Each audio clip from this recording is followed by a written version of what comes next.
today. I know this is a busy week. This is a really fraught moment in time. Um, I know that a lot has happened in a couple of weeks, and that's just the world we live in, and I think the world is going to continue to be very fast and confusing and frustrating for many of us. Um, but the good news, I guess, is that there's potentially ways to leverage this moment of transition, this moment of, um, of uh, just like possibility for our cause, especially if there are things happening on your campus or, in your own community that relate to larger trends. And we'll talk a little bit about this. Um, but let me just get started and walk you through how we're going to share today.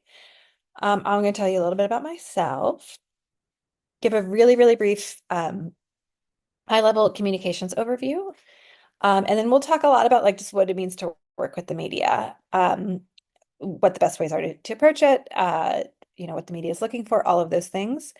And then since we have a kind of small group, hopefully we'll have a lively Q&A. And then I thought maybe we could do some breakout in practice, but again, if it's a small group, we could probably all stay together. So with that, I will just introduce myself. My name is Stephanie Hlywak. I live in Chicago, although right now I am coming to you from a hotel room in Atlanta, Georgia, where it is very rainy. I'm here for my day job. And I graduated from Northwestern with a bachelor's degree in journalism and a master's degree from the University of Chicago. I have more than 25 years of media and communications experience. And my through line in my career has been to work for mission-driven advocacy nonprofit organizations. And I've been proud to be a member of the SSA board since last April. So hopefully I know what I'm talking about. Okay, so let's just jump into it. Communications really typically can be broken down into four categories, and we're only really going to talk about one of them today, but it's still useful, I think, to think about it in the ecosystem in which media exists. And maybe for some of you, this is something that you've encountered before. Maybe this is new information, but I will just try to go through it at the proper pace. This acronym PESO is really useful, and it stands for paid, earned, social, and owned. So paid media is what you think of when you think of basically advertising or paid marketing. These are print ads. These are out-of-house um, uh, ads like billboards. They could be boosted social posts or perhaps paid partnerships with influencers. Um, I don't know much about y'all's budgets, but I'm guessing you probably don't have a paid media budget. So these things would probably not be something that would factor into your communication strategy at the campus level. And that's okay. I'm going to skip over earned because that's actually where we're coming back to. Social can refer to your own social channels. So if you are if your chapter or if whatever organization you're associated with has a presence on any of these platforms, that would be considered your social communications channel. You know, just sort of to stand on a soapbox for a second, social media is changing incredibly rapidly. It's also becoming incredibly politicized in a way that we haven't really seen since, it came on the scene. Social media is responsible for a lot of, I think, our challenges that we're facing right now, especially as we are subject to, algorithms and filter bubbles that only allow us to see content that relates to our own ideas. So there are pluses and minuses to being involved in social media. A lot of organizations that I work with have chosen not to participate in some social media. Many of them have left platforms like X. We can talk a little bit about the pros and cons of that. But just to keep in mind, no matter what, um, I used to say to folks when I taught Social Media 101 at the new school that I never recommend people putting all of their eggs in this one basket because you're really building a house on someone else's rented land. And I think that we're seeing the effect of that, right? You know, you put all of your work into creating a business or a personality or some kind of revenue stream on TikTok, and then suddenly it goes away, right? Like that's not your platform. You don't own TikTok. You might own the content, or you might own uh, the pieces of content you've made, or you may not. So it's a fraught thing, and it's just something to keep in mind. It is um, free, air quotes, but also not free, right? Because you have to give up some of your autonomy and ownership essentially of your content. So it's just something to keep in mind. I still advise people to have some degree of presence on social networks, but make sure it makes sense for your audiences. Um, Owned communications really refers to things that you can control. Uh, and those are things like your website, if you have a newsletter, or if you have an email list to whom you send emails, those are considered owned kinds of properties because you get to control the message. You don't have to, follow the codes of conduct or something that would be specific to a social media platform. Uh, you don't have to, pay for it to be shared. Although I guess technically there's web hosting and things. Um, and it wouldn't be subject to the third party kind of validation that happens with earned media. So coming back to that, earned media is really what we're talking about here. And this is also a really rapidly evolving space.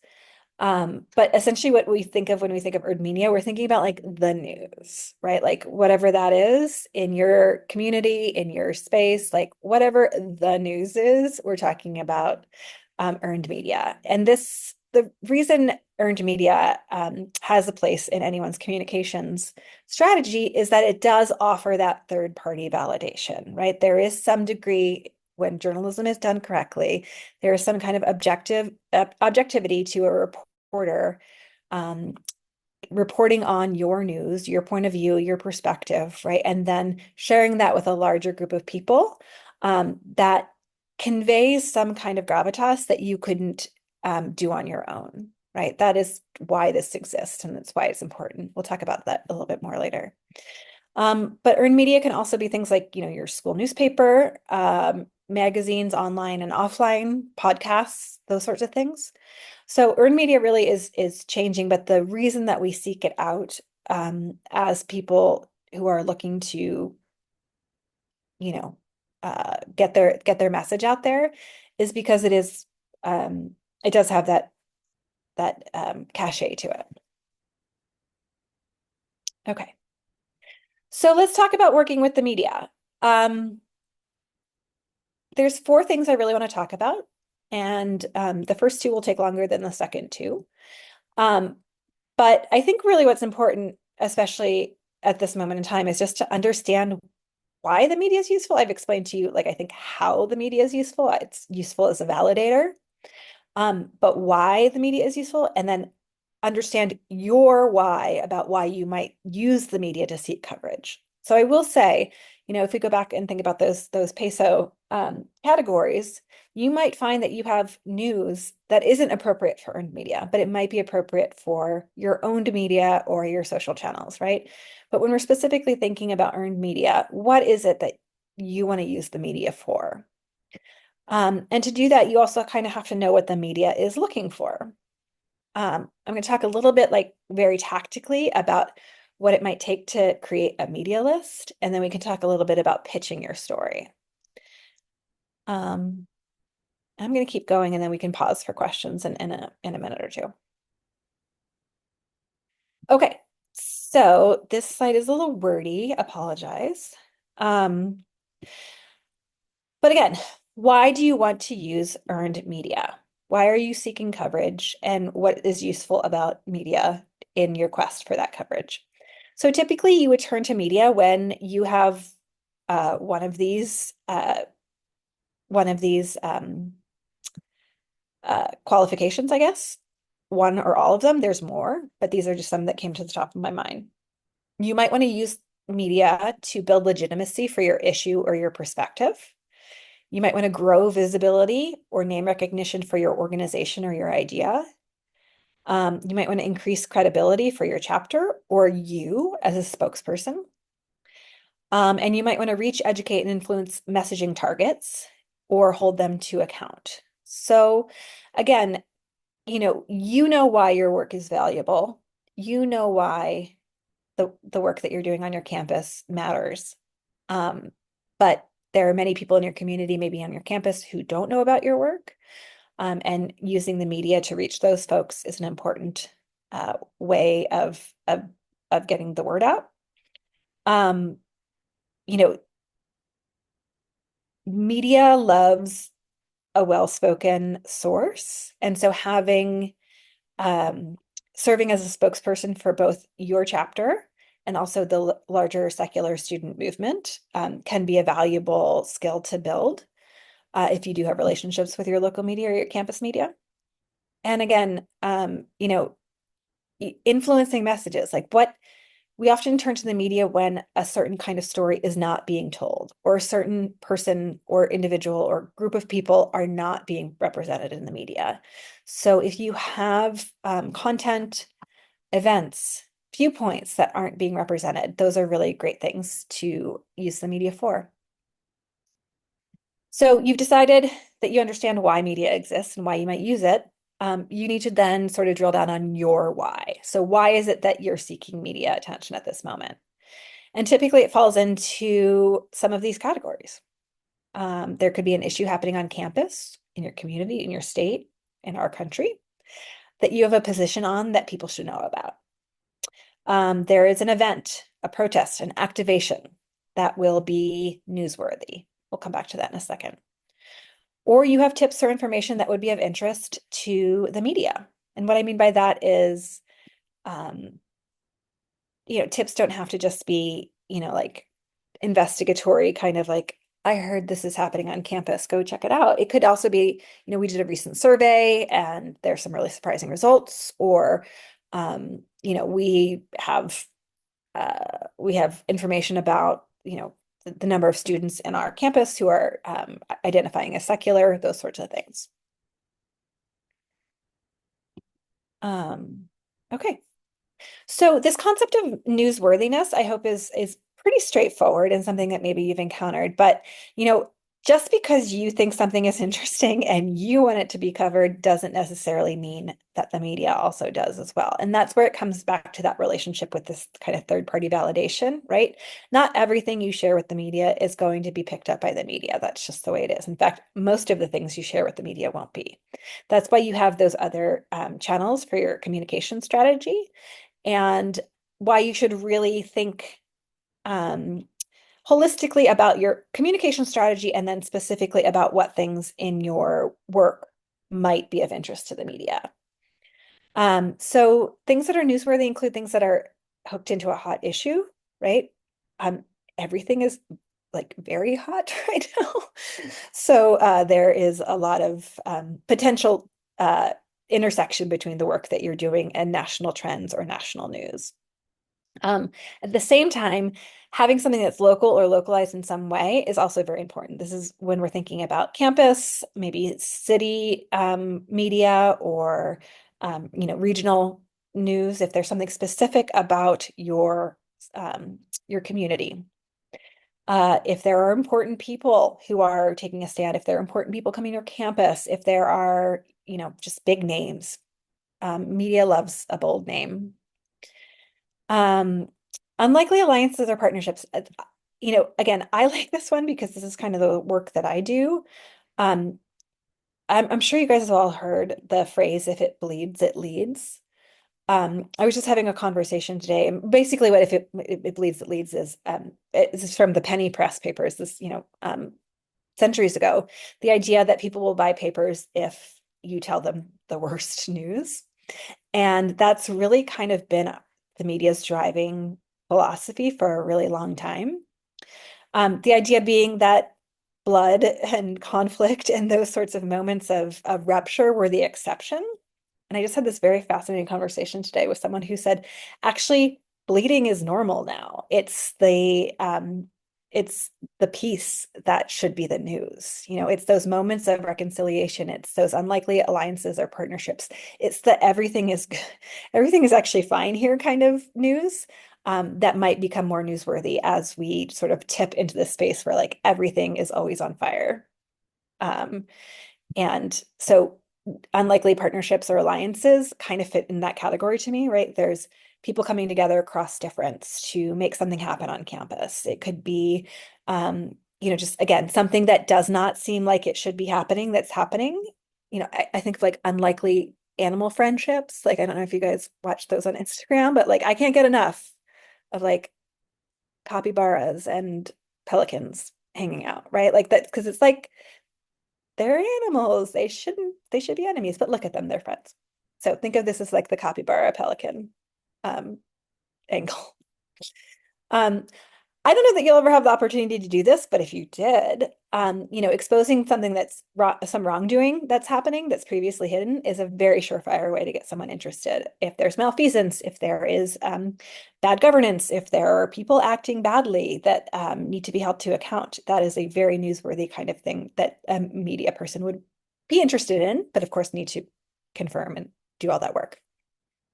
Again, as I mentioned, data on an important issue. And then the anti-capybara pelican bullet point here is that conflict, right? And so we're like I said, we're in a tipping point right now. We haven't really fully gotten to the place where, the media is interested in just kind of giving us a palate cleanser in between stories of horror and mayhem. But so if there is horror and mayhem happening in, your campus, that's also, a way to package your news.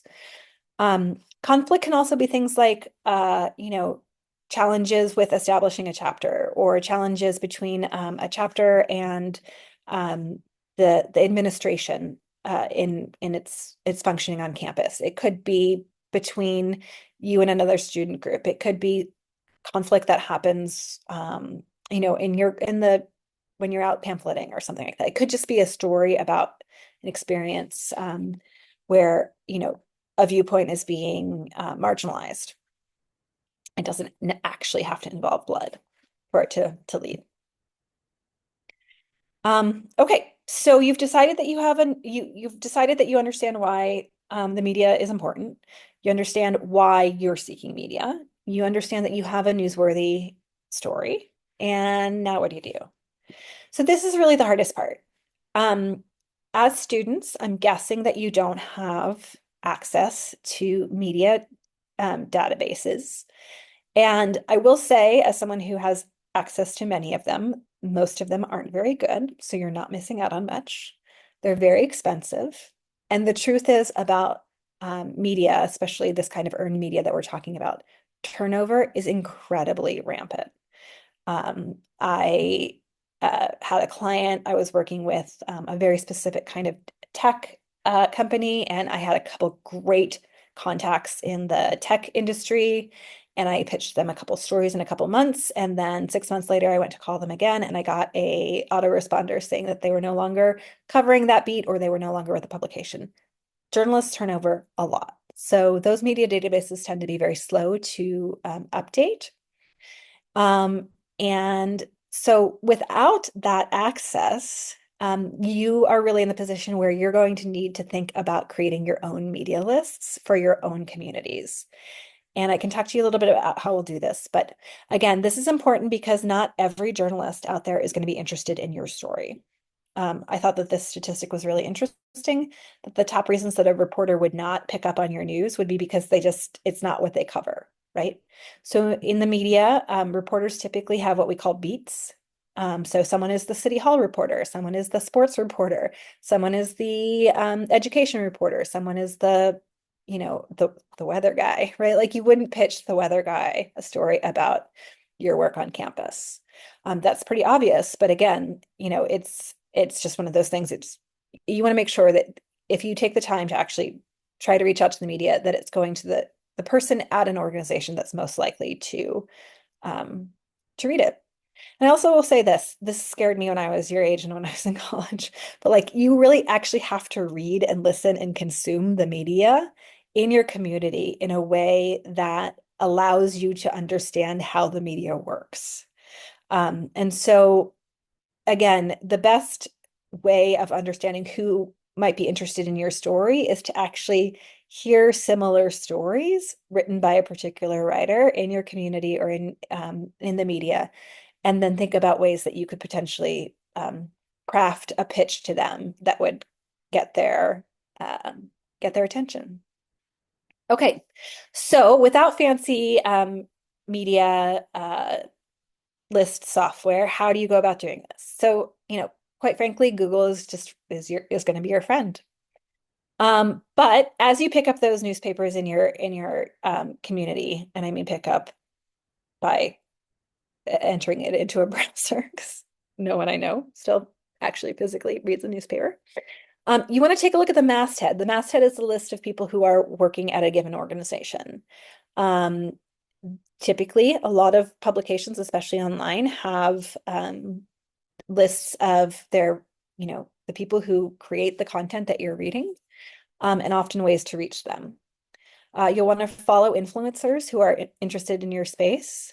You'll want to read blogs and other kind of uh, blogs can be both they can be earned, um, or they could be, if they're not particularly about covering the news, they could just be almost a little bit of a cross section with influencers.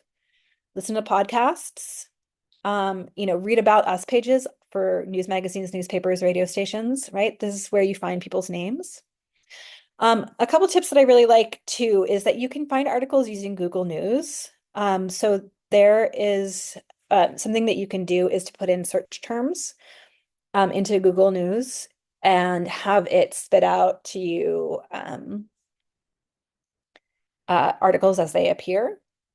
Words like, secular, or, you could use words that are associated with the work that you do, and then refine those results by your community or your state, and then start to read like who's writing about this stuff, right? There's probably not 200 people in your community that you're going to pitch. There might be 7, right? And so you're going to want to make sure that those media lists are really tight and reflect actually who is working on these things. I mentioned X earlier as being a place where there's a lot of turnover right now. But back when it was called Twitter, one of the best ways to reach journalists um, uh, was to reach them on Twitter. Lots of people have presences on Twitter, X, journalists do. And one of the ways that you could potentially even like reverse engineer finding journalists is to use the advanced search on X. And often you can find X's posts, I don't even know, where they've said contact me or email me, and their contact information will be there. So think about sort of like creative ways of reverse engineering into who you want to get to. And I'll just say this, a media list is only good for the particular piece that you're pitching. It should be reviewed and updated for every subsequent pitch.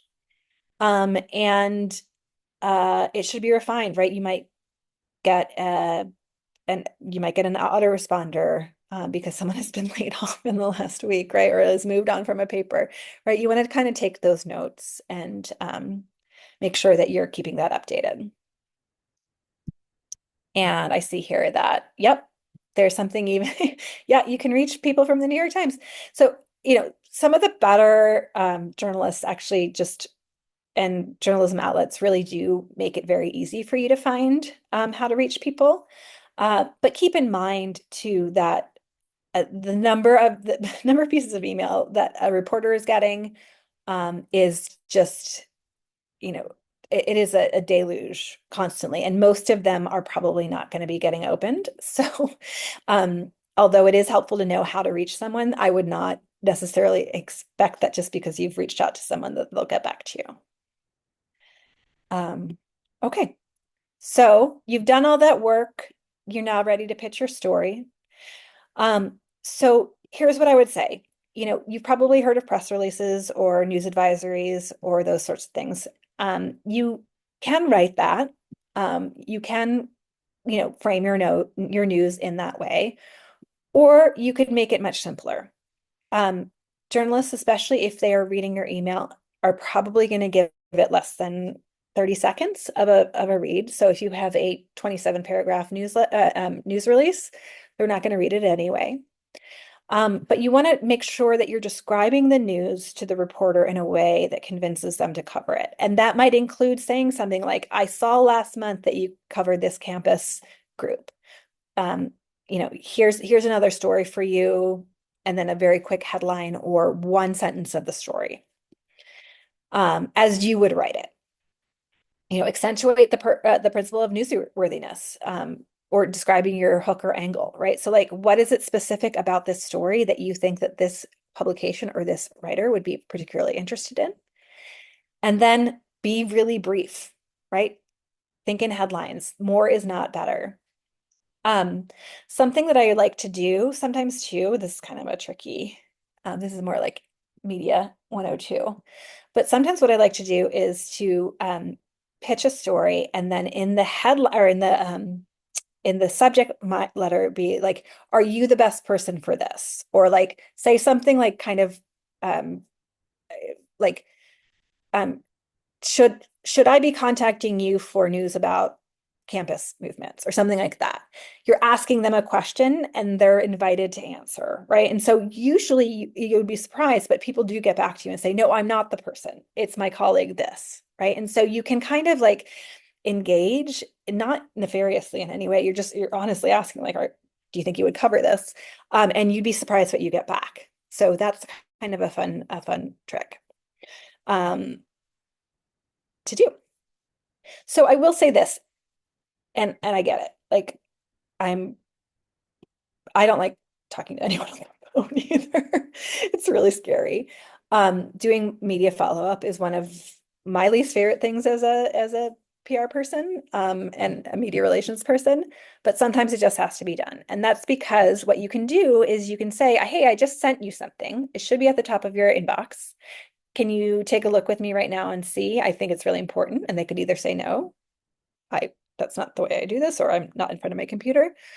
Or they can say, you know what, let me get back to you. I appreciate you bringing that to my attention. Anything that you do to sort of increase the chances of your piece of information actually getting through to some humans' eyeballs, I think is really good. It's also very scary.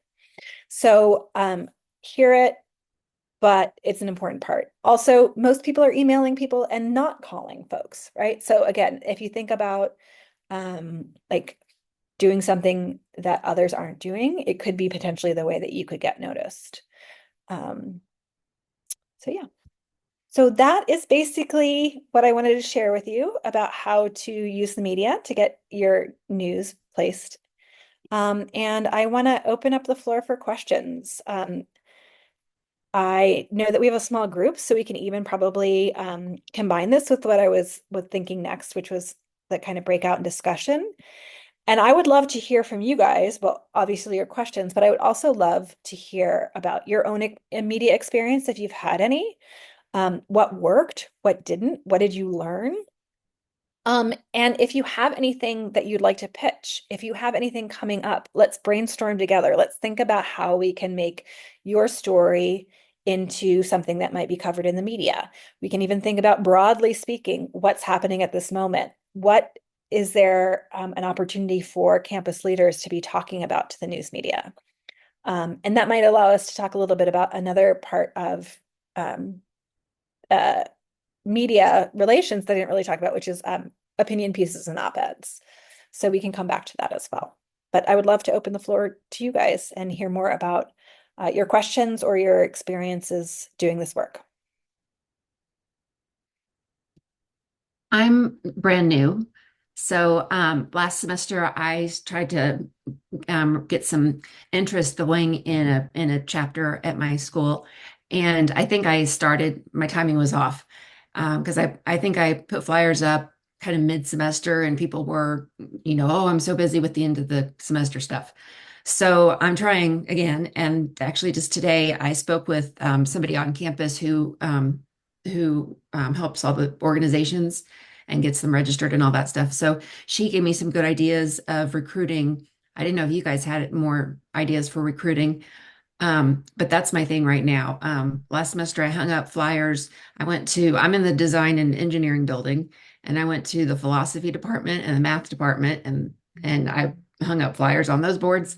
I had got one response, but that guy is a go-getter, and I met with him, and he's a connector. So I feel like having him on board is going to be helpful. But if you guys have any ideas or thoughts on how to encourage interest. Yeah, I love that. I mean, I definitely have some thoughts off the top of my head, but I would love to hear if any of the organizers or any of your peers have thoughts about how you can use. So what I'm hearing you say is you're using kind of like a free version of paid, right? Like if you're thinking about communications, you're using flyers to get folks interested.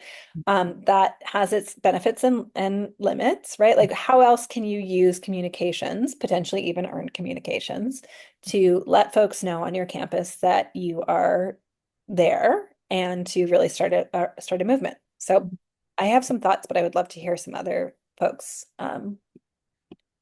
maybe what's been successful for them, and we can maybe relate it back to media in some way.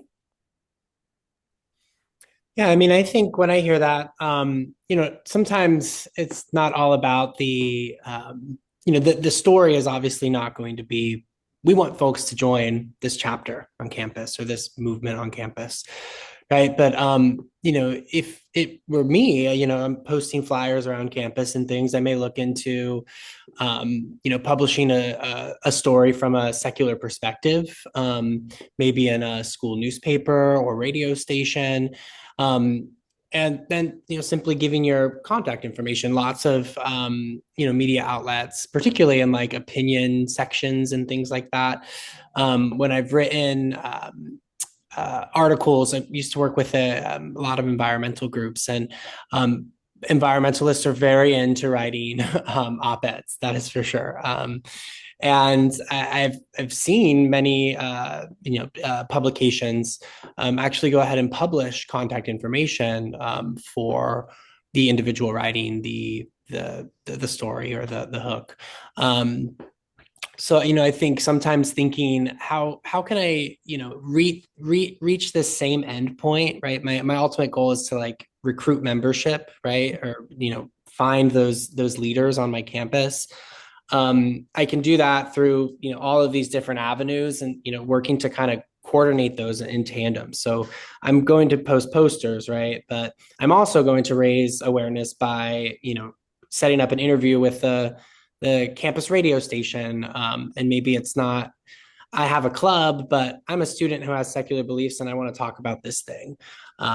Looking to the campus newspaper and, sort of raising visibility and name recognition through those channels to Great. ultimately help you recruit.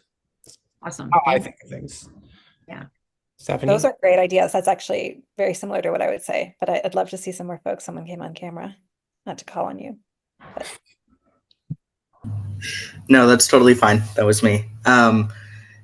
To kind of go with what Day was saying, um, I'm sort of in the same boat as far as still trying to recruit members, and that kind of seems to be the most challenging thing. And I think once our chapter, so I'm at the University of Illinois, and once our chapter has more people, then I think it would make more sense to kind of be reaching out to media, but it almost seems a little preemptive at this point.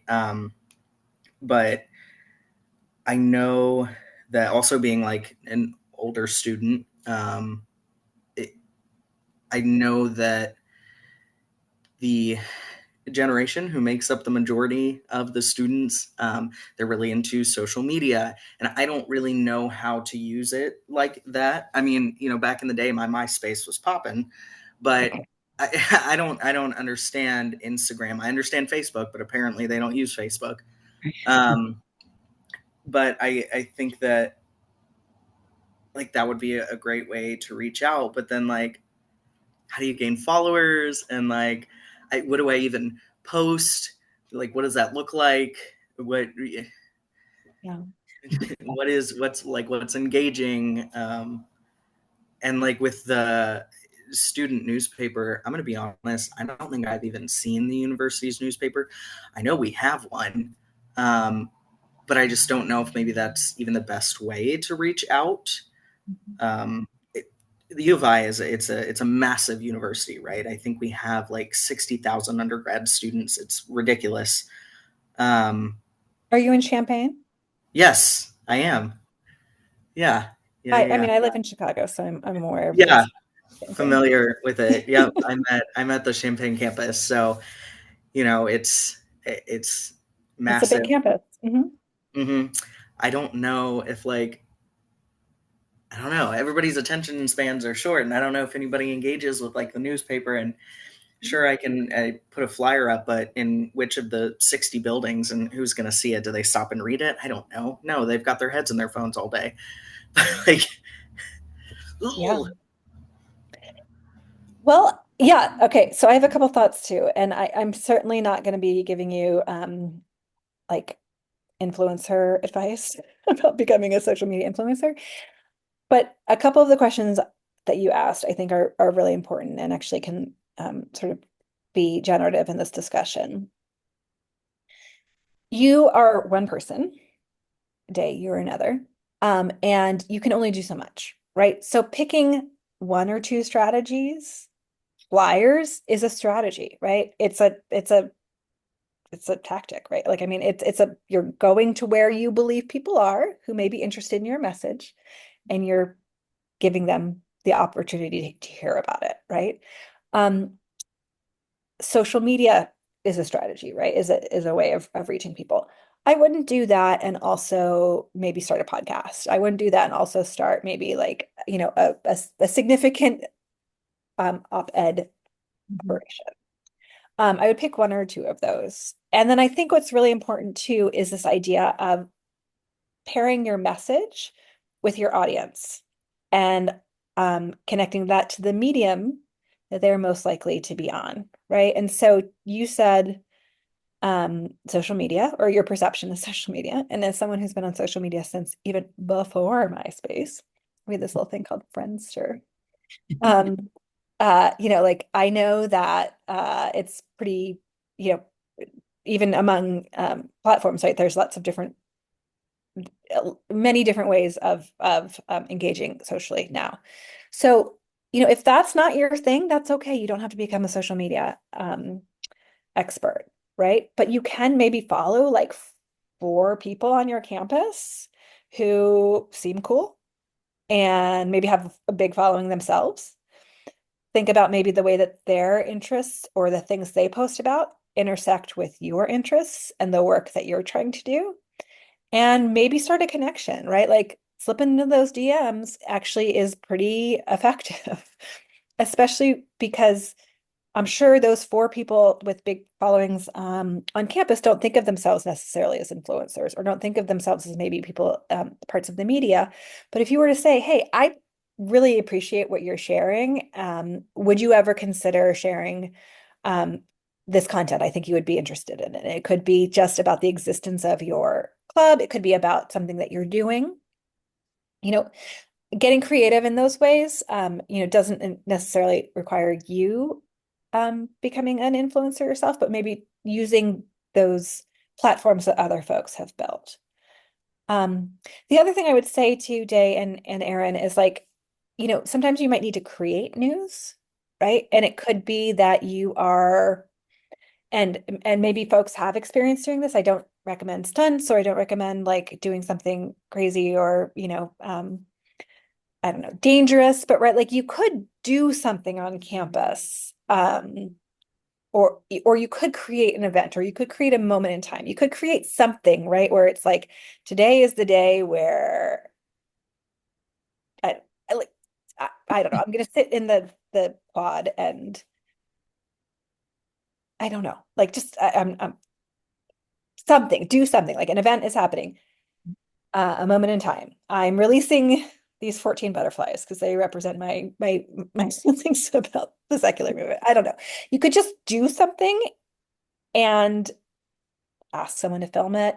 You could let folks know about it in your campus newspaper. You could, those influencers that you are now best friends with, right? Like you could think about it in those ways. Sometimes you might need to create some kind of moment in time for folks to take notice of you.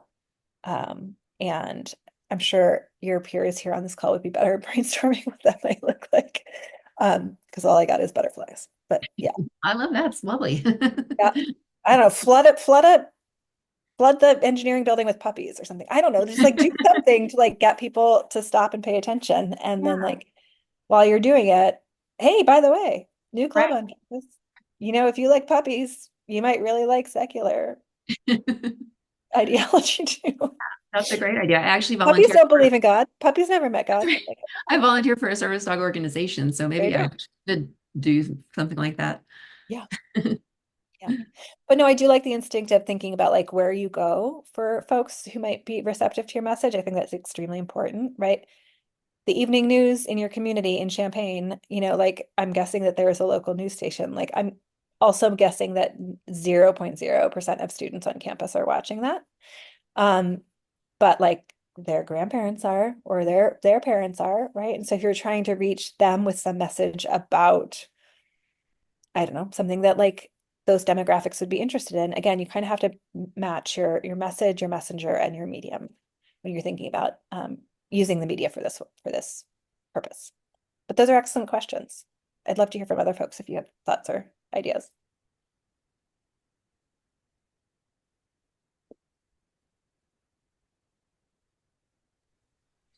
I had a question, not Yeah. necessarily an idea, but I'm so curious how, in your experience reaching out to outlets and things, talking about this earned media, right? Obviously it is so easy to now, generate content. And so I imagine that outlets are being flooded with, and anyone that has an opinion can simply type a few prompts into an AI model, and quickly generate a newsworthy story, or a perspective. So I'm wondering, is there any thoughts on how to break past that? Is that even a problem right now that you know news outlets are receiving more stories from people like us that don't necessarily have some big national voice, but we want to submit something, and it just seems like it'd be more accessible. Do you have any thoughts on that? Yeah, that's a really interesting question. So there's no doubt that it's easier to sound somewhat more professional than maybe in the past, right? Using AI to create content is certainly it's something that's happening.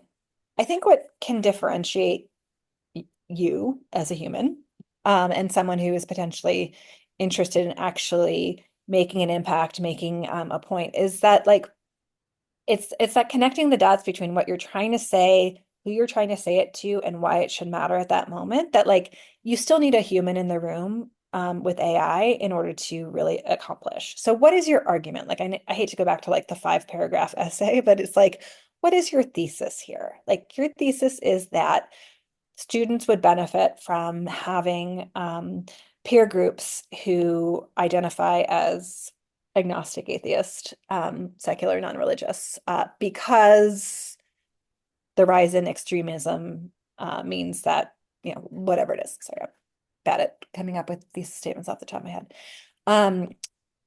But, like that kind of like just attention to like what you're actually trying to say, that those personal examples, like I interviewed 5 people on campus and here's what I heard, right? Like you can do those things that maybe an AI couldn't.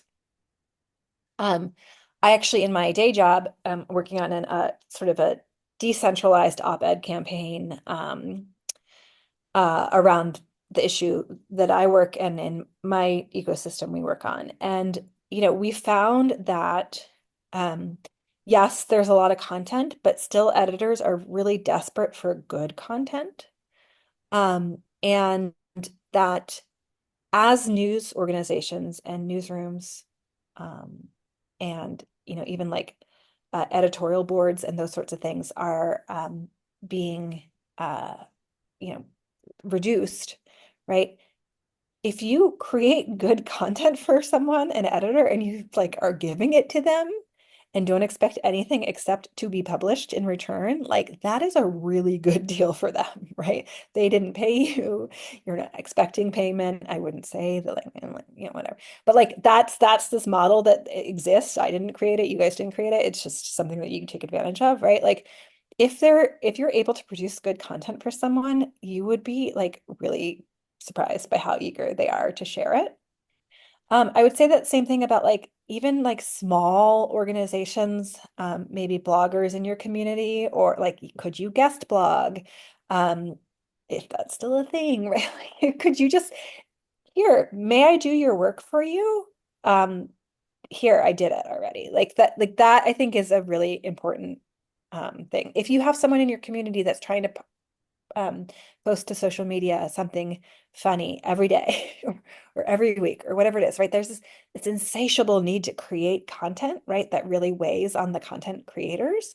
And I'm thinking both in like sort of a modern social way, but also in a reporter or editorial way, right? Like there's just this need to create more and more and more. And so um, yes, and I think is the answer to your question, Sean. Like, yes, there is probably more folks trying to get in the media, but like also there's many more folks out there who are looking to also publish good things connected to it.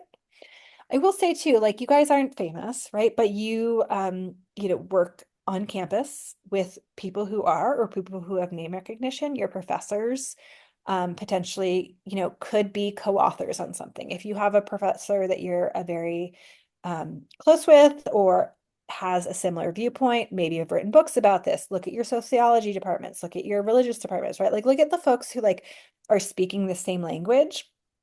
You might be able to come to them and say, hey, listen, I'm starting up this chapter. I'm trying to get some publicity for it. Would you co-write an op-ed with me about the importance of having a group like this on campus? Or could we use some of your research that you published in your last book about this work? And can I use some of those statistics in an op-ed? And would you consider being my co-writer on it? You could really think creatively about that as well. If they're a big enough deal, right? You could potentially even think beyond that. Like, is it something for the New York Times? Is it something for maybe not the New York Times? I really haven't had any luck in my career getting in the New York Times. Although I just had dinner with a New York Times columnist last night. He was very funny. Um, like it's a little bit of a crapshoot, but like you could potentially think of something bigger. Chronicle of Higher Education, right? Something like that. Maybe that isn't necessarily like your students and your peers are reading it, but like that's could be important for that professor, right? To get in front of their peers. So thinking a little bit broadly about like education and education spaces, that could be a way to do it as well. Other questions or thoughts? This is fun.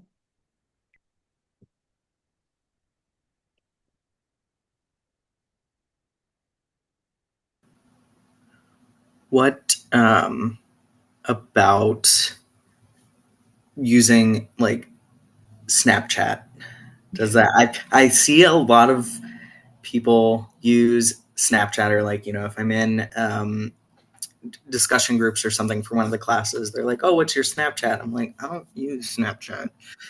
Um, is that Could that be used to kind of put media out there? Absolutely. But also if you don't use it, then don't use it. Right. Like, I mean, I think it's really about choosing kind of what you're comfortable with.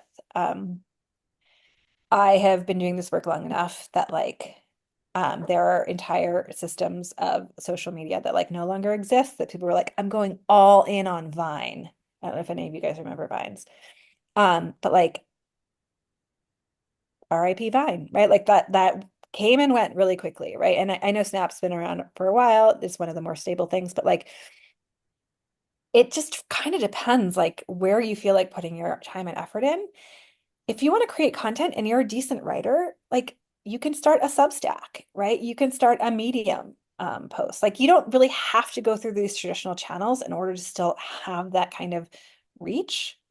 Um, it does require you to become like, so something that we talk about a lot in my work is thought leadership, which is basically like what adults do when they're trying to be influencers, right? So to be a thought leader is to be like the expert in your community on something specific. So I'm at a conference right now with 175 thought leaders in bridge building, belonging, pluralism, intergenerational, you know, difference, uh, coming together across difference, right? These are people who are like experts in their field around these very specific kind of wonky topics that are of interest to a small number of people, but the people who are interested in it are very interested in it. I would say actually there's this, subject matter notwithstanding, I'm guessing there's probably a lot of similarities between like there not being like a million people that want to know about your chapter, but like there might be, I don't know, 30, right? Like, again, thinking about sort of those impassioned people that just need to know about the opportunity. So, a lot of folks here consider themselves thought leaders. Thought leaders write things like op-eds, they write things like Substacks, they write essays that they email out to their networks, right? They kind of create a brand for themselves that is almost as important as some of the ideas or even the organizations that they represent. So like you may not become a Snapchat creator, Aaron, but you could potentially, if you have a lot of thoughts about this and enough time to like write them down, you could become a thought leader on this yourself, right? And to like create some kind of degree of community or conversation or movement yourself. It does involve putting yourself out there, right? But to my mind, at least, just like my temperament and personality, like I'd sure as shit rather write like 15 essays than ever try to like do a thing on TikTok or Snapchat, right? Like, I mean, I would rather just like go down in flames in essay form than in social media form. But that's me. You could, there might be people on this call that would really love to just try that out. It's kind of who you are. You don't need to become anyone different in order to, achieve your goal. You can just sort of lean into your own strengths and your own comforts. But yeah, I mean, there are lots of different ways to get your message out there.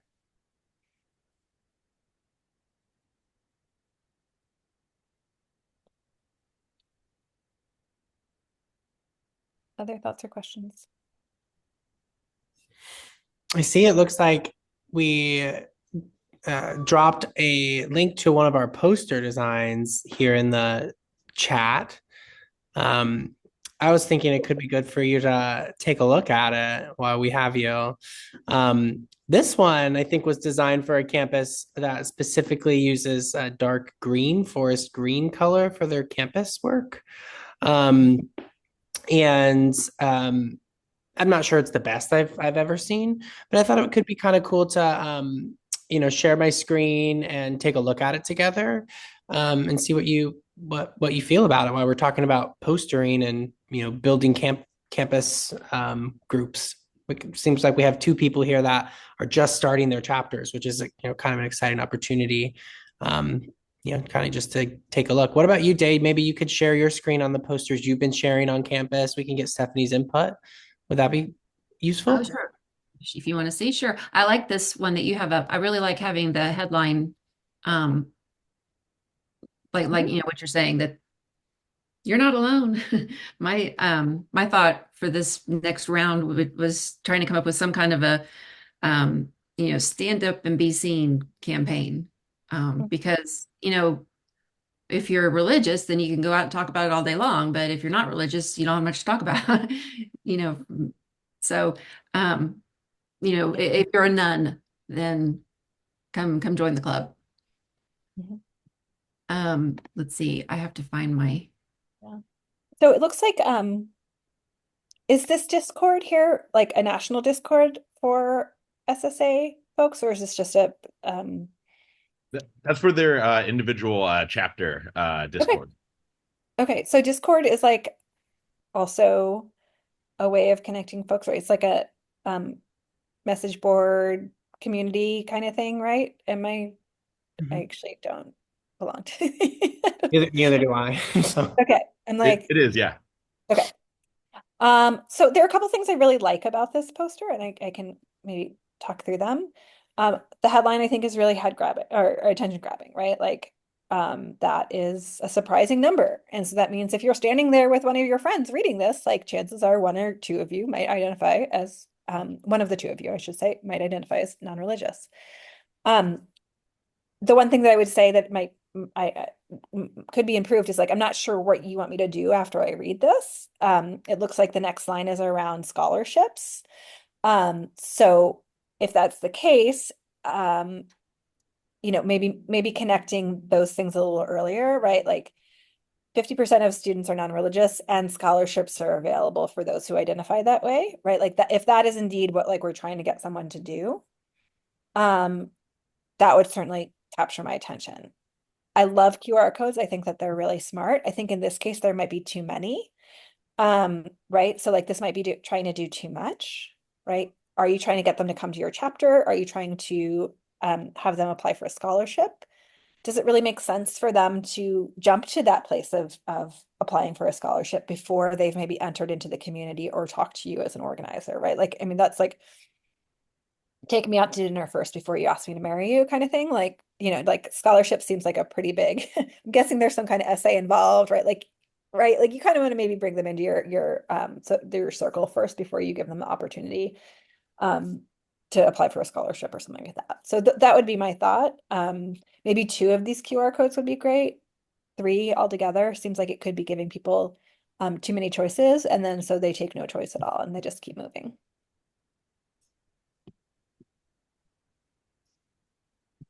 I can share my flyer if you like. Yeah. let's see it. Well, Anna, I just saw Anna put something in the chat. Anna, do you want to talk to me about what I'm looking at? So it looks like, is this something that you guys put around campus? We've just put it on social media so far.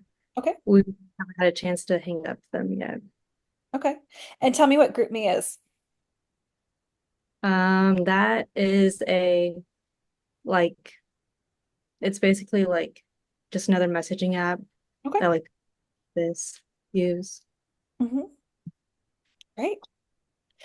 Um, great. So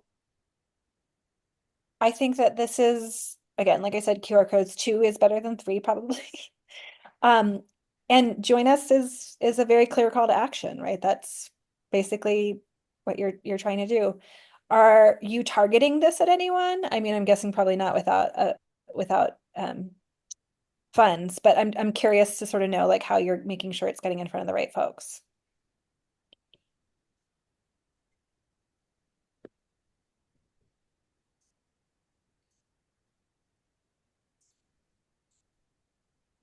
Oh, you might be muted.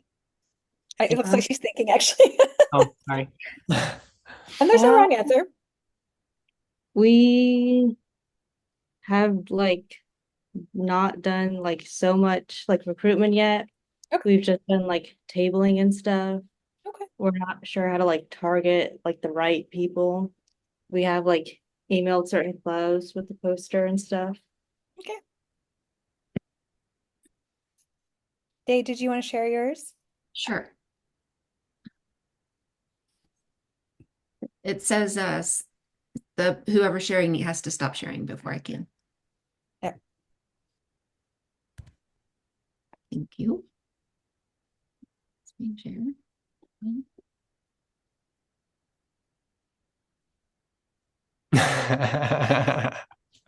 I'll try to find something that will catch the eye, right? Best damn group on campus. I love that. Street epistemology. Wow, that's a new phrase. Is that Oh, you're not aware of street epistemology? Oh my gosh, it's awesome. what is it? Well, I mean, it's I think I understand, but it's it's a way of having a kind of, those harder conversations to have, but in a respectful way where one person is just asking the questions of the other person, and you start with a belief, talk about any kind of a belief. It doesn't have to be religious, any kind of a belief that you might have that you hold and it's true. And then you start asking questions, and you're just trying to probe to find out, why do you believe something? And so it's trying to encourage that kind of thinking. Interesting. Yeah. Is that like a well-known Well, practice? I know that it wasn't for a while, but it's getting to be better known. If you look up the website, Anthony Magnabosco is the kind of the person who made it big, I think. He would just go on to college campuses and put up a table and say, if you want to talk, stop and talk to me. And he Right. puts them online, and they're really interesting to listen to. Interesting. Okay. Yeah, yeah. But I was trying to think of things to put on the flyer that would, spark a little interest, and something that, street epistemology, maybe a lot of people don't know what it is. So I was hoping that might, cause some interest. Yeah. So I think this is good day. I mean, using the SSA branding, and that is absolutely a very eye-catching thing. The other folks used QR codes. I love your old school, just like pull the flyer kind of thing. You might want to consider both, or doing two versions of this and kind of testing. Um, and I don't know. It says student members needed, but like, what kind of students? Like, are you looking for like, obviously you're looking for secular students, on religious, or are, people interested in the things below. You might want to just a little bit, like, people take like 0.17 seconds, I think, to make a decision about whether something that they're looking at is for them. And so anything you can do to just sort of like really quickly orient someone to like, oh yeah, that is me, might be helpful. And it could be just something like moving this up, right? Maybe, is the separation of religion and government important to you? Do you want to encourage critical thinking? Like, student members need it, right? Could be just a question of moving the content around, so that like the thing that will really be helpful for someone to understand if this is for them or not, like, that's up front. Okay. I was definitely going to put a QR code on the next one that I make. Oh. Yeah. Yeah. Um, And I also wanted to be sure to point out, to list things, because when a lot of people ask me what is secular, and I say non-religious, and then they automatically think, oh, you're just going to go bash religion. Like, no, we're not doing that. yeah. Well, one of the things that I think is really appealing, and one of the reasons I'm volunteering my time for SSA, is because there's so many intersecting social justice issues that happen, and that are of interest to folks participating in the secular movement, right? This really is happening at the intersection of so many social trends, just justice practices. There's just a lot of passion and care in students who are interested in finding like-minded folks. So you could even list like other things, other maybe avenues of entry. So some of the things I've heard about is like, LGBTQIA rights, or are concerned about climate change? Are you concerned about, I love the idea of critical thinking, or like, are you concerned about misinformation, right? Like, you could just sort of think about maybe 2 or 3 other ways to draw people in who may not necessarily identify with themselves as being agnostic, secular, non-religious, but just are passionate about another issue. Like, it could be an interesting way to broaden the Yeah. conversation. Yeah, that's I'm great. so sorry, y'all. I have to get back to my conference, Yeah. but this was really fun. Here, my email and my website are in the chat now. Don't be a stranger. Please feel free to reach out. I wish you all luck. You are doing good work, and